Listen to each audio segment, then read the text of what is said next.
पुष्पा जी आइए ना, बैठी बैठी बैठी बैठी। आप आइए ना, बैठिए ना, हमारे साथ खाना खाइए। हाँ हाँ, हमारा न्यूज़पेपर कहाँ है? डेस्क पर दिखाई नहीं दे रहा। मैडम सर, हमने वही तो रखा था आपके टेबल पे। पुष्पा जी नहीं है वहाँ, इसलिए तो पूछ रहे हैं। ऐसे कैसे हो सकता है? हमने अपने हाथों से रखा था। बिल्लो गुड आफ्टरनून मैडम सर। रुको, क्या हुआ madam sir? What you want? सुबह से ढूंढ रहे हम, कहाँ रख दिया था न्यूज़पेपर? ये तो टॉयलेट में। क्या हुआ? ये जब तक मैं न्यूज़ नहीं पढ़ता ना, तब तक मेरे समाचार ही नहीं निकलते, और जब एक बार न्यूज़ पढ़ लेता हूँ मैं अपने समाचार का बराबर समाचार लेता हूँ। Madam sir. बाप रे गजब पुष्पा जी, ये तो आपके भोलेनाथ का भला हो कि आप ही जो रोटी है ना घर का अखबार में लपेट कर लाती है, नहीं तो अनर्थ करवा देता है बिलौटा, नहा कराना पड़ता आपको। क्या हुआ, बस क्यों रही है? नहीं मैडम सर, वो कहावत है ना कि सयाना कौवा जो है कभी कभी मुंह की खाता है, वो आज पुष्पा जी पे एकदम अच्छे से जा रही है। पिल्लू जो है वो आपके डेस्क पे रख देता है न्यूज़पेपर, पुष्पा जी जो है वो न्यूज़पेपर अपना घर ले जाती हैं और उसी में रोटियां लपेट लपेट के लाती हैं। खाइए ना पुष्पा जी, रोटियां खाइए। आज हम चावल खाएंगे। ओके, माँ के लिए इन टॉयलेट नो न्यूज़पेपर। हो गया? खोलो न्यूज़पेपर, खोलो अच्छा ये खोलो, चेक करो सेकंड पेज पर लेफ्ट साइड में एक सुमन वर्मा नाम की जर्नलिस्ट है, उसका आर्टिकल है क्या? सुमन वर्मा, लेफ्ट साइड आर्टिकल कुछ नहीं छपा है, लेकिन ये न्यूज़ वालों ने एक लाइन छापी है यहाँ पे। हमें खेद है कि किन्हीं कारणों की वजह से सुमन वर्मा का कॉलम बंद किया जा रहा है। और ये क्या फर्राटेदार न्यूज़ है? आकर्षण ब्यूटी पार्लर हमारा फेस पैक लगाइए और 2 दिन में 10 साल छोटे नजर आएंगे, और अगर ऐसा नहीं हुआ तो आपके पूरे पैसे वापस। क्या बात कर रहे हैं बिल्ले? अच्छा दिखाओ दिखाओ। ये लो आप नहीं देखो, नहीं नहीं नहीं नहीं, ठीक है ठीक है ठीक है ठीक है ठीक है। ये लगातार तीसरा दिन है जब सुमन वर्मा के आर्टिकल्स नहीं आ रहे हैं। कहीं कुछ गड़बड़ तो नहीं है? करिश्मा सिंह जी जी। एक काम कीजिए, सुमन वर्मा के ऑफिस जाइए, पता लगाइए कि कहीं कुछ गड़बड़ मामला तो नहीं है, क्योंकि जहां तक हम जानते हैं सुमन वर्मा प्राइवेट स्कूल में जो करप्शन हो रहा है उससे रिलेटेड स्कैम के बारे में पता लगा रही थी, शायद एक्सपोज करने वाली थी। तो हो सकता है ये उस मामले में कुछ। जी मैडम सर, हम जाके देखते हैं। पुष्पा जी, जी मैडम सर। आप एक काम कीजिए, आप एक बार उनके घर भी जाकर चेक कीजिए, जस्ट देखने के लिए कि वो कहीं परेशान तो नहीं है, वो ठीक तो है। जी। संतोष शर्मा, हाँ आप उनका सोशल मीडिया अकाउंट चेक कीजिए, क्योंकि वो बहुत टाइम से अपने सारे अकाउंट्स पर इनएक्टिव है। इनफैक्ट उनका लास्ट पोस्ट कुछ बहुत अजीब सा था कि औरत की इज्जत क्या है, क्या होती है ये इज्जत, कैसे आती है और कहाँ चली जाती है, ऐसा ही कुछ। तो पता लगाइए अगर ऑनलाइन कुछ इन्फॉर्मेशन मिलती है तो, क्योंकि जहाँ तक हमें लगता है ये सुमन वर्मा इतनी आसानी से चुप रहने वालों में से तो नहीं। पता लगाइए क्या पता चलता है। जी madam sir.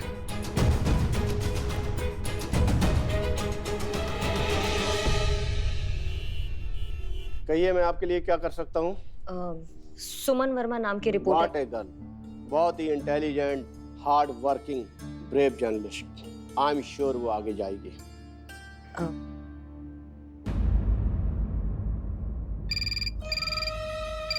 Yes sir. Sandra, अभी तक मेरे पर अपॉइंटमेंट की लिस्ट क्यों नहीं आई? Sorry sir. You are fired. मैं तुम्हें जॉब से निकालता हूँ। Okay sir. कहिए क्या कह रही थी आप? आप कह रहे थे, आप बता रहे थे सुमन वर्मा के बारे में। सुमन वर्मा, मैं उससे नफरत करता हूँ। काहे सर? अरे मैं यहाँ का बॉस हूँ, जिसको नौकरी से निकालना चाहूंगा निकालूंगा, और जिसे रखना चाहूंगा रखूंगा। और उस सुमन की हिम्मत देखो, उसने बगैर बताए, बगैर इंफॉर्मेशन दिए हुए जॉब छोड़कर चली गई। अरे उसे बताना तो चाहिए था मुझसे, मैं उसे नौकरी से निकालता।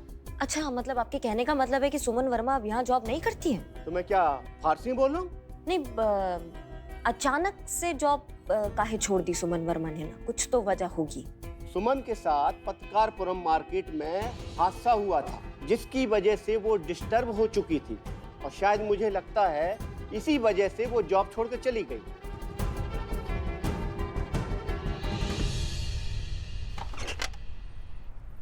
एक मिनट। यहाँ पे सुमन वर्मा रहती है ना? हाँ हाँ, रहती थी। रहती थी मतलब? वो और उनकी फैमिली 3-4 दिन पहले कहीं और शिफ्ट हो गए। अच्छा, कहाँ? आपको कुछ पता है? नहीं। अच्छा ठीक है, शुक्रिया।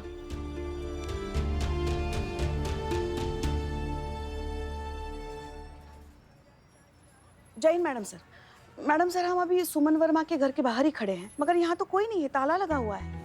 हमने पड़ोसियों से भी पूछताछ की, मगर वो कह रहे हैं कि 3-4 दिन पहले अपने पूरे परिवार के साथ वो ये घर छोड़ के कहीं और शिफ्ट हो गई है। अब कहाँ शिफ्ट हो गई है ये तो किसी को पता नहीं है।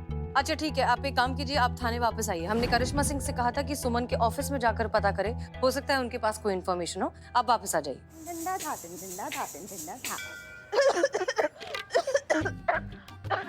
पुष्पा जी, आप ठीक तो है ना? नहीं मैडम सर, लगता है हमें बुखार आ गया है। हमें चक्कर भी आ रहे हैं। हमारा पूरा बदन ना ऐसे लग रहा है जैसे हमारे पूरे बदन पे अंगारे जल रहे हैं।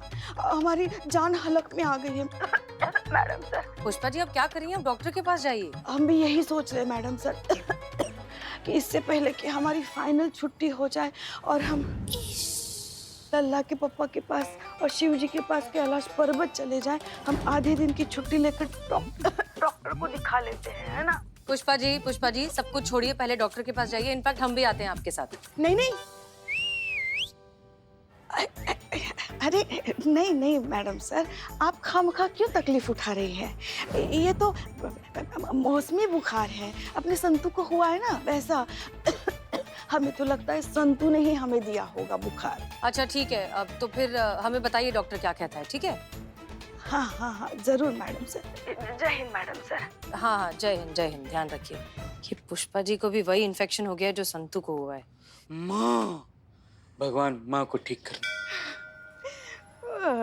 पुष्पा, नजर ना लगे हमारी अद्भुत अभिनय प्रतिभा को। अब हम जाएंगे ब्यूटी पार्लर और वहां लगवाएंगे वो फेस पैक और सीधा 20 साल पीछे। मैडम सर, आप इस सुमन वर्मा के बारे में बिल्कुल सही थी। मतलब थोड़े दिन पहले तक ही सारा सोशल मीडिया प्लेटफॉर्म पर ऐसे एक्टिव थी, लेकिन अभी सारा अकाउंट डीएक्टिवेटेड है, हर जगह से गायब हुई। अच्छा, उसका मोबाइल नंबर मिला? नंबर तो मिल गया मैडम सर, लेकिन कोई फायदा नहीं हुआ। मतलब नंबर लग नहीं रहा है। हमको लग रहा है कि वो नंबर यूज नहीं कर रही है, दूसरा नंबर यूज कर रही है वो। Madam sir, one question raise in my mind. आपकी बातों से लग रहा है कि आप सुमन वर्मा को ठीक तरह से जानती नहीं हैं। लेकिन पहले हमें लगता था कि आप सुमन वर्मा को पर्सनली जानते हैं, इसीलिए उनके बारे में चिंतित है। नहीं, ऐसा कुछ नहीं। हम उन्हें पर्सनली बिल्कुल नहीं जानते। हम उन्हें सिर्फ उनके आर्टिकल्स के थ्रू ही जानते हैं। और वो भी इसलिए क्योंकि वो हमेशा से हमें थोड़ी सी अपनी सी लगी है। उनकी लिखाई हमें खासतौर पर बहुत इम्प्रेस करती है, क्योंकि उनकी लिखाई में ना हमेशा से एक कुछ कर गुजर जाने की जो एक तड़प है और एक जो मजबूत इरादों वाली जो बात है, वो जो पैशन है, वो बहुत अच्छे से आता है। इसलिए वो हमें बहुत अच्छी लगती है। हमें लगता है कि कुछ लोग हैं अब भी इस दुनिया में जो पूरी ईमानदारी, मेहनत और सच्चाई के साथ अपना काम कर रहे हैं। इसलिए जब अचानक से उनके आर्टिकल्स इस तरह से आना बंद हो गए तो हमें लगा कि पता लगाना चाहिए कि माजरा क्या है। बस इतना ही। Oh my god, madam sir, you are great. No बातचीत, नो मुलाकात, फिर भी एक रिश्ता कायम कर लिया आपने सुमन वर्मा के साथ, और जिससे रिश्ता कायम कर लिया उनको पता ही नहीं। लिखता है जो तू बात, वो लगती है मेरी सी। कुछ खलिश है शायद तुझ में मेरी सी, और कुछ तपिश है शायद मुझ में तेरी सी।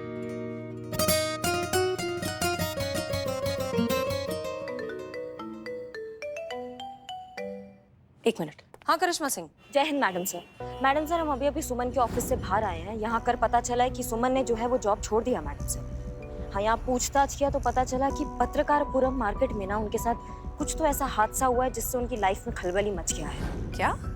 थोड़ा और पूछताछ किया तो उनके जो कलीग है उनसे बस इतना पता चल पाया कि आखिरी के दिनों में ना नौकरी के वो सिर्फ एक ही बात बोलती थी कि कुछ बुरा हुआ है उनके साथ, कुछ बुरा हुआ है, ऐसा ही बोलती थी। अच्छा ठीक है, आप एक काम कीजिए, आप पत्रकारपुरम जाइए और वहां जाकर ठीक से पता लगाइए कि आखिर सुमन के साथ हुआ क्या है। जी, क्योंकि हमने पुष्पा जी को सुमन के घर भी भेजा था, वहां से पता चला कि वो घर छोड़ चुकी हैं। उनका घर खाली है, कोई नहीं जानता फिलहाल कि वो कहाँ है और उनके साथ क्या हुआ है। अच्छा मैडम सर, आसार जो है ना वो बहुत गड़बड़ नजर आ रहे हैं। एकदम से जॉब छोड़ देना, घर छोड़ देना, जो भी जितना भी सोशल प्लेटफॉर्म होता है उससे आउट हो जाना, ये सामान्य लक्षण नजर नहीं आ रहे हैं मैडम सर। कुछ तो गड़बड़ हुआ है मैडम सर। ये हम जाते हैं पत्रकारपुरम मार्केट में और पता लगाने का हुआ है। ठीक है। आप कहे तो हम पुष्पा जी को साथ ले जाते, क्या एक बड़ा साथ में होगा तो। नहीं, आप पुष्पा जी को मत ले जाइए, हमने उन्हें घर भेजा है, उनकी तबीयत ठीक नहीं है। पुष्पा जी का तबीयत ठीक नहीं है मैडम सर? क्या हुआ पुष्पा जी को? ठीक क्या हो गया एकदम से? हाँ, वो फोन पर बहुत खांस रही थी, कह रही थी उन्हें बुखार भी आया हुआ है, तो हमने कहा कि आप पहले डॉक्टर के पास जाइए, फिर वहाँ से घर चले जाइए। मैडम सर यकीन सच में उनका तबीयत ठीक नहीं है ना? मतलब हाँ, श्योर है, मतलब आवाज से तो उनकी तबीयत नासाज लग रही थी। क्यों? नहीं मैडम सर कुछ नहीं है। ठीक है हम जाते हैं। ठीक है, जय हिंद।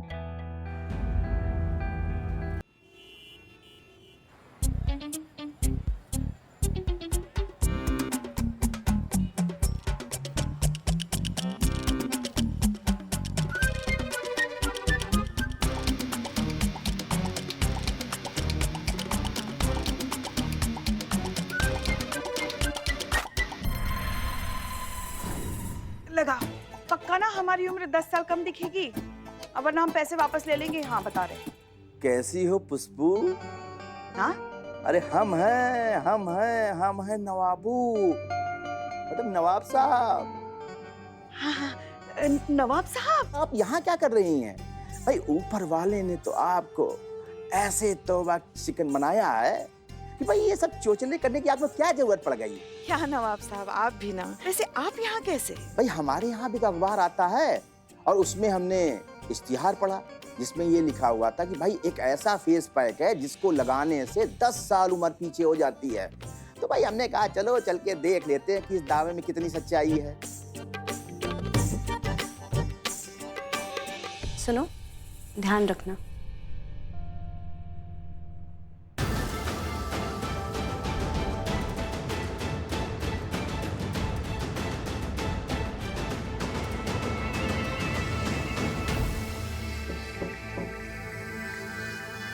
Hello ma'am. हेलो। ये फोटो देखो, इस लड़की को तुमने कहीं देखा है? नहीं, एक बार अच्छे से देखो, इसके साथ यहाँ कहीं आसपास कुछ दुर्घटना हुआ था। एक्चुअली मैम मैं यहाँ पे नई आई हूँ तो मुझे इसके बारे में कुछ पता नहीं है। मैं आपको अपनी सीनियर से मिला देती हूँ, शायद वो कुछ आपकी हेल्प करे। आप आइए। मिलवा दीजिए। पता है पुष्पू, कल रात हमने ख्वाब में किसे देखा? अब ये मत कहिए नवाब साहब कि आपने हमें देखा। हमने अपनी नानी जान को देखा था। और जानती हो वो सपने में हमसे क्या पूछ रही थी? यही पूछ रही होंगी कि सही समय पे अपनी दवाई ली कि नहीं। नहीं, वो हमसे ये पूछ रही थी कि भाई पुष्पू कैसी है, वो तो हमारे खानदान की जैसी लगती है, हैं? अरे वो तो बड़ी खूबसूरत है, नायाब है, बेमिसाल है। अरे ऐसी औरतें आजकल कहाँ बनती हैं? क्या नवाब साहब आप भी ना। चीता चतुर्वेदी, एक बात बताइए, अगर सुमन ने अपना फोन बंद कर दिया है तो हो सकता है कि उसने नया सिम कार्ड लिया हो, और ये भी पॉसिबल है कि वो उसी पुराने फोन में नया सिम कार्ड डालकर इस्तेमाल कर रही हो। जल्दी से पता कीजिए कि कौन सी कंपनी का उनका फोन है और इस IMEI नंबर से उन्हें ट्रैक कीजिए।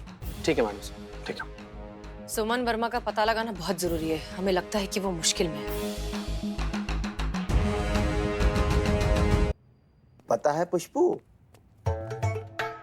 कल रात हमने ख्वाब में किसे देखा? अब ये मत कहिए नवाब साहब कि आपने हमें देखा। हमने अपनी नानी जान को देखा था। वो सपने में हमसे क्या पूछ रही थी? यही पूछ रही होंगी कि सही समय पे अपनी दवाई ली कि नहीं। नहीं, वो हमसे ये पूछ रही थी कि भाई पुष्पू कैसी है, वो तो हमारे खानदान की जैसी लगती है, हैं? अरे वो तो बड़ी खूबसूरत है, नायाब है, बेमिसाल है। क्या नवाब साहब आप भी ना। झूठ।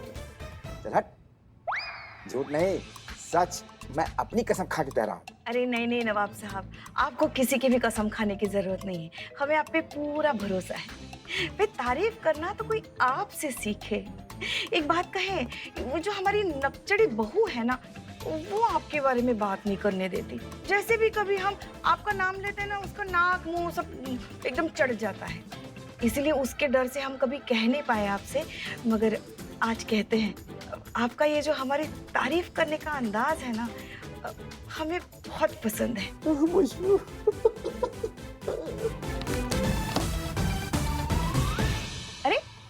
हमारा। वाकई सही कहा मैडम सर ने, आपका तबीयत बहुत खराब है। हाँ, पुष्पा जी? पुष्पा जी, ये आवाज कुछ जानी पहचानी लगती है ना? हाँ, क्योंकि हम जाने पहचाने हैं नवाब साहब, हम बहुत जाने पहचाने हैं आपके। ये खीरा हटाइए। खाकसार को करिश्मा सिंह कहते हैं। और आप पुष्पा जी, ये आपका अस्पताल है? हाँ, ये यहाँ ये सलोन में आप क्या कराने आई हैं, बताइए हमको। अरे अरे, मेरी लाडली बहू, मेरी प्यारी बहू, मैडम सर को मत बताना सब इसके बारे में। हाँ, मैया कसम हम कह रहे हैं। अब हम तो अभी आए, नवाब साहब तो पहले से यहाँ बैठे थे। हम तो अभी आए हैं ना नवाब साहब? हाँ हाँ, ये यहाँ हमारी जिंदगी में बहुत लेट आई। हाँ? अरे मेरी लाडली प्यारी बहू, घर जाके निपटाते हैं ना ये सब, हाँ, है ना? घर जाके। यहाँ क्यों, हम अपने हाथों से राजमा चावल बना के खिलाएंगे आज तुमको, आपको। हाँ, पुष्पा जी, चलिए चलिए चलिए। हाँ, अब ऐसा चलेंगी आप, ऐसा मुंह लेके चलेंगी? हाँ हाँ, करते हैं। मैडम सर, एक गुड न्यूज़ है। हमने मोबाइल कंपनी वालों से बात की है और सुमन वर्मा का एग्जैक्ट एड्रेस मिल गया है। कहाँ? शास्त्री नगर, अशोक चौराहा, मार्ग नंबर 53। फैंटास्टिक। चलिए फाइनली पता कर ही लेते हैं कि ये माजरा क्या है। नहीं मैडम सर। जी मैडम बताइए, मैं आपकी क्या मदद कर सकती हूँ? सुलेखा ने बताया कि आप किसी लड़की के बारे में पूछ रही थी। जी, इस लड़की को आपने कहीं देखा है? कुछ दिन पहले इनके साथ यहाँ पे कुछ हुआ था, शायद आप पहचानती हो। अच्छे से देखिए। अरे ये तो वही लड़की है। कौन लड़की?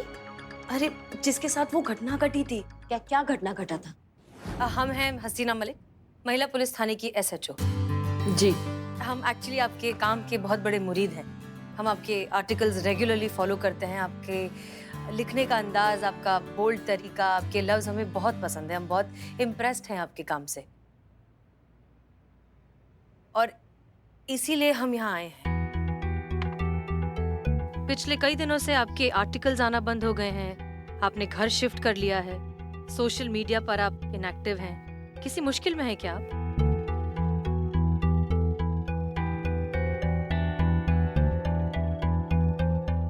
देखिए, हम पुलिस वाले हैं। हम आए ही हैं यहाँ आपकी मदद करने के लिए। अगर आप किसी परेशानी में हैं तो प्लीज हमें बताइए, हम आपकी मदद करेंगे।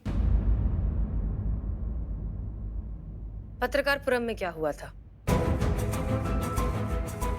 क्योंकि हम इतना तो जानते हैं कि कुछ हुआ था। मेरी इज्जत चली गई है मैडम।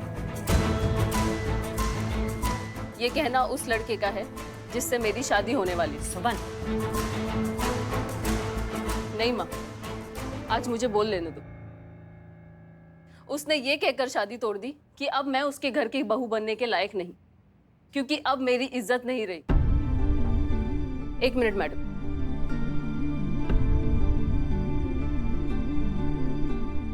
ये मेरा वेडिंग इनविटेशन कार्ड है। अगले हफ्ते मेरी शादी होने वाली थी।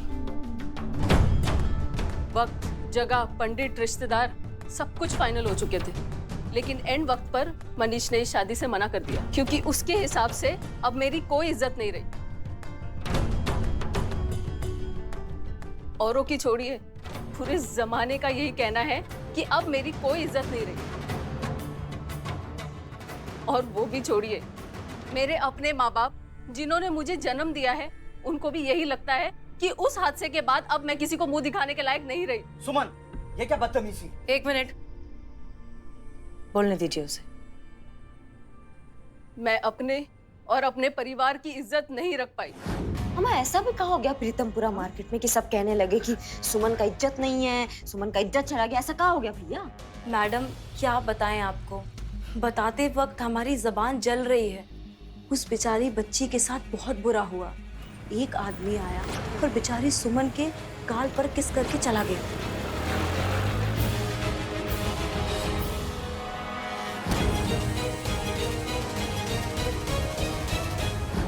वो आदमी बहुत दिनों से मेरे आसपास मंडराया करता था, मेरा पीछा करता था। मुझे लगा कि कोई आवारा लड़का है। शहर में ऐसे बहुत सारे आवारा लड़के हैं। मुझे क्या पता था कि वो कोई ऐसी हरकत करके चला जाएगा। नहीं, एक बात हमारे समझ में नहीं आया कि बदसलूकी या बदतमीजी तो वो लड़का कर रहा था ना आपके साथ, फिर इसमें आपका इज्जत कैसे चला गया? यही होता है हमारी सोसाइटी में सर। यहाँ अगर किसी लड़की के साथ ऐसा कुछ हो जाए तो उसकी बदनामी उस लड़की को ही झेलनी पड़ती है। जो करता है उसका कुछ नहीं जाता, बात सिर्फ लड़की की इज्जत पर आ जाती है।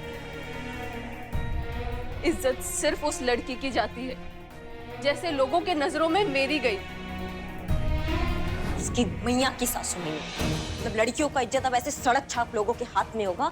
ऐसे लड़कों को ना डूब के मर जाना चाहिए, जिंदा काट देना चाहिए इनको।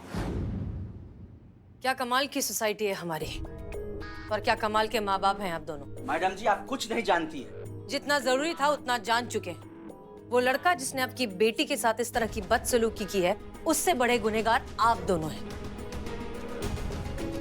जो आपने किसी और की गलती की सजा अपनी बेटी को दे दी।